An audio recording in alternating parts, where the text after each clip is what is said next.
எவ்விடம் மேலான தமிழ் பெருங்குடி மக்களே, உங்கள் அனைவருக்கும் மேலரசம்பட்டு சமூகத்தின் பணிவான வணக்கங்கள். அன்பு உறவுகளே, நம்முடைய சேனலை நீங்கள் பார்ப்பது இதுவே முதல் முறையாக இருந்தால் நம்முடைய காணொளிகள் தொடர்ந்து உங்களுக்கு வர வேண்டும் என்றால் உடனே சப்ஸ்கிரைப் செய்து கொள்ளுங்கள். தொடர்ந்து நம்முடைய காணொளி பற்றின உங்களுடைய மேலான கருத்துக்களை கருத்துரை பகுதியிலே தவறாமல் பதிவு செய்யுங்கள். அன்பு உறவுகளே, வாருங்கள் இப்பொழுது காணொளிக்குள்ளே செல்லுவோம். தமிழ்நாட்டில் பாஜக பல்லடத்தில் ஒரு மிகப்பெரிய பிரம்மாண்டமான ஒரு மாநாட்டை நேற்று நடத்தினாங்க. அந்த மாநாடு 130 நாட்கள் அண்ணாமலை தமிழ்நாடு முழுவதும் பாத யாத்திரை போனாரு. அந்த அண்ணாமலை போன அந்த பாத யாத்திரையின் நிறைவு நாளான நேற்று அந்த பாத யாத்திரையை முடிச்சு வைத்து அந்த மேடையில பேசினார். வரவிருக்கின்ற 24 நாடாளுமன்ற தேர்தலுக்கு பாஜக தலைமையில் கூட்டணியில் இருக்கின்ற கட்சியின் தலைவர்கள் எல்லாம் அந்த மேடையில வேற இருந்தாங்க. தலைவர்கள் அப்படின்னு சொன்னோம்னா ஜி.கே. வாசன், ஏ.சி. சண்முகம், ஜான் பாண்டியன் போன்ற தலைவர்கள் எல்லாம் அந்த மேடையில் இருந்தாங்க. இவர்கள் தான் பிஜேபி கட்சியின் கூட்டணி தலைவர்கள். இவர்களை எல்லாம் மேடையில் வைத்துக்கொண்டு அண்ணாமலை ஒரு பக்கம் அவுத்து விடுறாரு வாய்க்கு வந்ததெல்லாம், இந்த பக்கம் எல் முருகன் வாய்க்கு வந்ததெல்லாம் அவுத்து விடுறாரு. அதன் பிறகு மோடி ஆரம்பிக்கிறாரு. உலகத்திலே சிறந்த மொழி தமிழ் மொழின்னு மோடி ஒரு பக்கம் பேசுறாரு. மோடி தமிழ் மொழி மேல பற்று கிடையாதுங்க. மோடிக்கு தமிழ் மக்களிடம் இருக்கின்ற ஓட்டு மேல பற்று. தமிழ் மொழி மீது உலகத்திலே சிறந்த மொழி தமிழ் மொழின்னு மோடி சொல்லி நமக்கு தெரிய வேண்டியில்லை. கல் தோன்றி மண் தோன்றா காலத்தே வாளோடு முன் தோன்றிய மூத்த மொழி இது. செந்தமிழே உயிரே நருந்தேனே என் செயலினை மூச்சினை உனக்களித்தேனே, நைந்தாயனில் 5 போகும் என் வாழ்வு நன்னிலை உனக்கெனில் எனக்கும் தானே பாவேந்த பாரதிதாசன். அப்படிப்பட்ட ஒரு தமிழ் மொழியை நேற்று தமிழ்நாட்டிற்கு வர ஆரம்பித்த நரேந்திர மோடி சொல்லி ஆம் நம்முடைய மொழி சிறந்த மொழி அப்படின்னு தெரிந்து கொள்ள வேண்டிய நிலையில நாமோ நம் மக்களும் இல்லை. ஏன்னா நரேந்திர மோடி அவர்கள் மேடையில் பேசுற அந்த தமிழை நான் பேசுறேன்னா நீங்க அழுதுருவீங்க. நம்முடைய தமிழை நம்ம கொச்சப்படுத்த முடியாது. ஏன்னா தமிழ் நம்முடைய உயிர், புரியுதுங்களா? அதைத்தான் சொன்னான் பாவேந்த பாரதிதாசன். செந்தமிழே உயிரே நருந்தேனே என் செயலினை மூச்சினை உனக்களித்தேனே, நைந்தாயனில் அப்படின்னு சொன்னான். நைந்தாயனில்னா நீ நைந்தாயனில், உனக்கு ஒரு இழுக்குன்னா அது உனக்கு மட்டும் இல்லை எனக்கும் சேர்ந்ததுதான். நைந்தாயனில் 5 போகும் என் வாழ்வு நன்னிலை உனக்கெனில் எனக்கும் தான். என்ன உனக்கு ஒரு இழுக்கு என்றால் எனக்கும் சேர்ந்ததுதான் அதுன்னு சொன்னான் பாவேந்த பாரதிதாசன். தன்னுடைய உயிருக்கு நிகராக தன்னுடைய மொழியை நிறுத்தி பேசினான் பாவேந்த பாரதிதாசன். அப்படிப்பட்ட உயிரினும் மேலான மொழி. இந்த மொழியை முன்னிறுத்தி தமிழ்நாட்டில் உள்ள தமிழர்களின் வாக்கை பறித்து விடலாம் என்று பாரதிய ஜனதா என்ற ஒரு இயக்கம் தமிழ்நாட்டில் ஆட்சி அதிகாரத்திற்கு வந்துவிட வேண்டும் என்று துடிக்கிறது. அதற்கு நரேந்திர மோடி அவர்கள் உயிர் கொடுத்து கொண்டிருக்கிறார். அதற்கு அண்ணாமலை அவர்கள் சிந்து பாடி கொண்டிருக்கிறார். ஒரு பக்கம் எல் முருகன் அவர்கள் சந்தில போய் சிந்து பாடுறார். நான் என்ன கேட்குறேன்னா, தமிழ்நாட்டில் பிஜேபி வளர்ந்துருச்சு. ஏன்னா புதிய தலைமுறை வெளியிட்ட கருத்து கணிப்பு பிரகாரம் தமிழ்நாட்டில் 18 விழுக்காடு வாக்கு பிஜேபி வச்சிட்டு இருக்கு. எல் முருகனுக்கு எதுக்கு மாநிலங்களவை? தமிழ்நாட்டில் பாராளுமன்றத்தில் 7 தொகுதிகள் இருக்கு. பாராளுமன்ற மக்களவை தொகுதி. அந்த 7 மக்களவை தொகுதியில் எங்கேனா நின்று நீங்க ஜெயிங்க, எங்கேனா ஒரு இடத்துல நின்று வெற்றி பெறுங்க. எல் முருகன் ஏன் நீங்க போறீங்க? ஏன் நீங்க போறீங்க மாநிலங்களவை தேடி ஓடுறீங்க? உங்களால் இங்க களத்தில் என்னன்னா ஜெயிக்க முடியாது. அதுக்கு வாய்ப்பில்லை ராஜா. தமிழ்நாடு இது. இங்கே மாநில உரிமை மக்களின் மனதில் ஊறி கிடக்கிறது. ஏன்னா மாநில உரிமைகள் அத்தனையும் பறிப்பதுதான் தேசிய இயக்கங்களுடைய தாரக மந்திரம். மாநில உரிமைகளை பறித்து மத்தியில் கொண்டு போய் வச்சுக்கிட்டு எல்லா மாநிலங்களையும் அவருடைய கட்டுப்பாட்டில் வச்சுக்கிட்டு இவர்களை எல்லாம் அடிமைப்படுத்தி அவர்கள் ஆட்சி ஆளுவது. இதுதான் மத்திய அரசோட இலக்கு. அதைத்தான் எல்லா அரசும் செய்யுது. இதை மக்கள் புரிந்து கொள்ளணும். தமிழ்நாட்டு மக்களுக்கு நான் எப்பொழுதுமே சொல்லிக் கொள்வது, தமிழ்நாட்டில் தமிழுக்காகவும் தமிழ் மண்ணுக்காகவும் தமிழ் மொழிக்காகவும் தமிழ் மக்களின் வாழ்வியல் உரிமைக்காகவும் எத்தனையோ இயக்கங்கள் தங்களுடைய உயிரையும் துச்சமென மதித்து களத்தில் நிற்கிறது. அதிமுகவை தவிர்த்து சொல்றேன் நான். திமுக தொடங்கப்பட்டது மாநில உரிமைக்காக தொடங்கப்பட்ட இயக்கம், மறுக்கல. ஆனா இன்றைக்கு அந்த இயக்கம் மக்களின் உயிரை குடித்துக் கொண்டிருக்கிறது என்பதை மக்கள் புரிந்து கொள்ளுங்க. திமுக இன்று மாநில மக்களின் எதிரியாக நிற்கிறது. அதை மக்கள் அறிந்து கொள்ளுங்க. அதிமுக என்ற இயக்கம் ஊழலில் ஊறி திளைத்துக் கொண்டிருக்கிறது. மக்கள் புரிஞ்சுக்குங்க.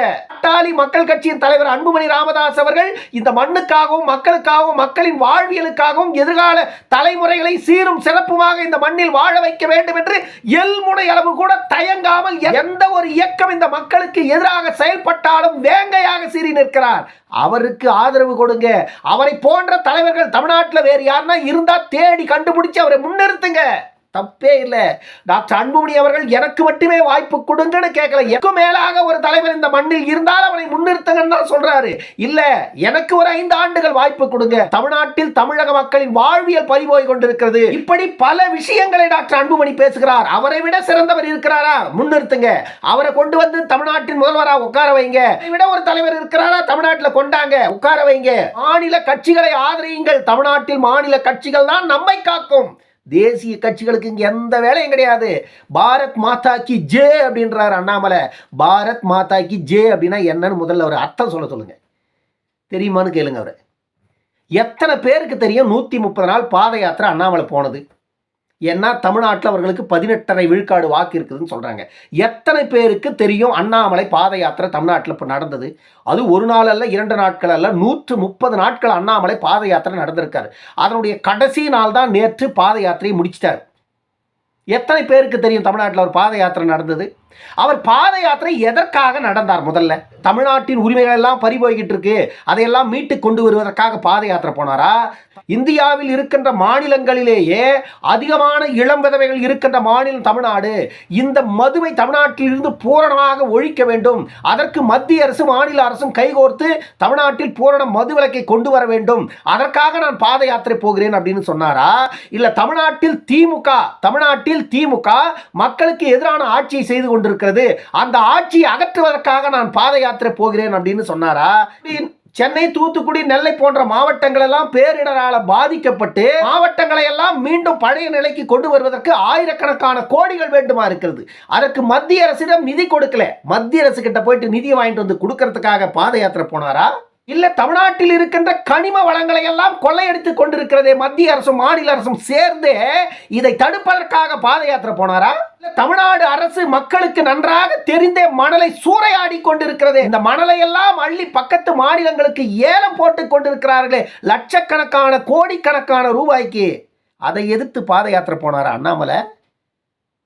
என் மண் என் மக்கள் பாத யாத்திரை. உன் மண்ணையும் உன் மக்களையும் காப்பாற்றுவதற்கு நீங்கள் செய்த பாத யாத்திரையில உன் மண்ணை பற்றியும் உன் மக்களை பற்றியும் எத்தனை இடத்தில் நீங்கள் முன்வைத்து மக்களிடம் பேசினீர்கள்? பாத யாத்திரை நடை பயணம். தமிழ் வார்த்தை அப்படின்னா நடை பயணம். ஆனா இதுக்கு பேர் அவங்க வச்சது என்ன? பாத யாத்திரை. வடமொழி எழுத்து. இவங்க தமிழை வளர்க்குறவங்க. இந்த மோடி அவர்கள் தான் உலகம் முழுவதும் தமிழை கொண்டு போய் வளர்த்துருக்காராம். பெருமை பேசுறாங்க மேடையில். இது தமிழை வளர்க்கறதுக்கு இல்லைங்க, தமிழ் மக்களிடம் இருக்கின்ற ஓட்டை பறிக்கிறதுக்கு. தமிழ் மக்களின் ஓட்டை பறிச்சு அதிகாரத்தின் மேல போய் உட்கார்ந்துக்கிட்டு 1-2 இருக்கிற மாநில உரிமை எல்லாம் கூட மத்தியில கொண்டு போய் வச்சுக்கிட்டு சிங்சாங் ஆட்ட வேண்டி தான் தமிழ்நாட்டுக்கும் டெல்லிக்கும். ஏன்னா கடந்த காலங்களில் காங்கிரஸ் ஆட்சி இருந்த பொழுது அப்படிதான் இருந்தது. ஏன்னா அந்த காலகட்டத்தில் தமிழ்நாட்டில் இருந்த காங்கிரஸ் காரர்கள்லாம் இப்பவும் சொல்றாங்க. அதை திமுக செய்த ஒரே ஒரு நற்செயல் என்ன அப்படின்னு பார்த்தா, காங்கிரஸ் கிட்ட இருந்த ஆட்சி அண்ணா அவர்கள் பறிச்சாரு. ஆனா அண்ணா பறிச்ச அந்த ஆட்சி கொள்ளக்காரங்க கையில் போய் மாட்டிக்கிச்சு. இதுதான் அண்ணா செய்த நன்மையும் திமுக செய்த துரோகமும். அண்ணா அவர்கள் ஆட்சிக்கு வந்தது மாநிலத்திற்கு நல்லதா தான் இருந்தது. அந்த காலகட்டத்தில் மாநில உரிமைகளை பாராளுமன்றத்தில் பேசின அண்ணா அவர்கள் அதே மாநிலத்தின் உரிமையை அவர் முதலமைச்சராக வந்த பிறகு நிலைநாட்டினார். ஆனா அண்ணா போனாரு, கருணாநிதி உள்ள வந்தாரு, தமிழ்நாடு நாசனமா போயிடுச்சு. இன்னைக்கு வரைக்கும் அந்த தமிழ்நாட்டை தூக்கி நிறுத்த முடியல. அதற்கு தான் நம்மை போன்றவர்கள் உட்கார்ந்து கத்திக்கிட்டு இருக்கிறோம். இன்னைக்கு காங்கிரஸை பொறுத்த வரைக்கும் தமிழர்களின் எதிரி கட்சி காங்கிரஸ்னா அதுல மாற்று கருத்தே இல்லை. ஏனென்றால் இலங்கை சம்பவத்தில் 2009 நடந்த அந்த மிகப்பெரிய படுகொலையில மட்டும்தான் காங்கிரஸ் வந்துட்டு தமிழர்களுக்கு எதிராக நடந்துக்குச்சுன்னு சொல்லாதீங்க. அது மட்டுமே இல்லை, இது போன்று எத்தனையோ அநீதிகளை தமிழ்நாட்டிற்கு காங்கிரஸ் இயக்கம் செய்திருக்கிறது. கச்சத்தீவு, இன்றைக்கு கச்சை கச்சத்தீவு இலங்கைக்கு தாரை வார்க்கப்பட்டதுக்கும் காங்கிரஸ் தான் காரணம். காவிரி உரிமையை விட்டு கொடுத்ததுக்கும் காங்கிரஸ் தான் காரணம். கர்நாடகத்தில் தமிழ்காரன் அடிப்பட்டு சாகிறதுக்கும் காங்கிரஸ் தான் காரணம். தமிழ்காரன் ஸ்ரீலங்கன் கிட்ட போய் அடிப்பட்டு சாகிறதுக்கும் காங்கிரஸ் தான் காரணம். இது போன்று பல செயல்களை தமிழக மக்களுக்கு எதிராக காங்கிரஸ் செய்திருக்கிறது. மறந்து விடாதீர்கள் அன்பு உறவுகளே. காங்கிரஸ் தமிழர்களுக்கு எதிரி என்றால் பிஜேபி நண்பனாகிட முடியாது. காங்கிரஸ் தமிழர்களுக்கு எத்தனை துரோகங்கள் செய்ததோ அதை விட இரட்டிப்பான துரோகங்களை பிஜேபி தமிழக மக்களுக்கு செய்து கொண்டிருக்கிறது என்பதை அவ்வளவு எளிதில் மறந்து விடாதீர்கள். எத்தனை புயல்கள் வந்தது தமிழ்நாட்டில், ஒரு முறை நரேந்திர மோடி வந்து எட்டி பார்க்கல. ஆனா இன்னைக்கு வாரத்துக்கு 2 நாள் தமிழ்நாட்டுக்கு வந்து போறாரு. பாத யாத்திரையை வந்து பார்க்கறதுக்கு யார் வீட்டு பணத்துல, யார் அப்பம் வீட்டு பணத்துல வந்துட்டு போறாரு நரேந்திர மோடி. அவங்க அப்பம் வீட்டு பணத்திலே வந்துட்டு போறாரு, நம்முடைய மக்களின் வரி பணத்துல வந்துட்டு போறாரு. எத்தனை புயல்கள் அடித்து, ஒக்கி புயலிருந்து வரதா புயலிருந்து எத்தனை புயல்கள் அடித்து எத்தனை லட்சக்கணக்கான மக்கள் வாழ்வாதாரங்களை இழந்தார்கள். எத்தனை முறை நரேந்திர மோடி அவர்கள் அந்த மக்களின் வாழ்வியல்களை வந்து எட்டி பார்த்தாரா? ஆனால் இன்றைக்கு அண்ணாமலை நடத்துகின்ற யாத்திரையை முடித்து வைப்பதற்கு 2 நாள் தமிழ்நாட்டின் பயணமாக வராரு. இன்னைக்கு மட்டும்தான் வந்தாரா? ஒரு வாரத்துக்கு முன்னாடி 2 நாள் வந்து போனார். நினைச்சா வராரு, நினைச்சா போறாரு. ஆனா அன்றைக்கு மக்கள் வாழ்வாதாரத்தை இழந்து என்ன செய்வதென்றே தெரியாமல் தவித்துக் கொண்டிருந்த ஒவ்வொரு காலகட்டத்திலேயும், பேரிடரில் மக்கள் சிக்கி தவித்துக் கொண்டிருந்த ஒவ்வொரு காலகட்டத்திலேயும் அந்த மக்களை வந்து எட்டி கூட திரும்பி கூட பார்க்காத நரேந்திர மோடி அவர்கள் இன்றைக்கு தமிழ்நாட்டில் ஆட்சி அதிகாரம் வேண்டுமாம் நரேந்திர மோடி அவர்களுக்கு. அண்ணாமலை தமிழ்நாட்டின் முதலமைச்சராம். கேட்கறதுக்கு நல்லதா இருக்கு, ஆனால் செயல்பாட்டுக்கு ஒத்து வராது. இன்னொரு காணொலியில் சந்திக்கும் வரை உங்களிடமிருந்து விடைபெற்றுக் கொள்வது மேலரசம்பட்டு சண்முகம். நன்றி, வணக்கம் அன்பு உறவுகளே.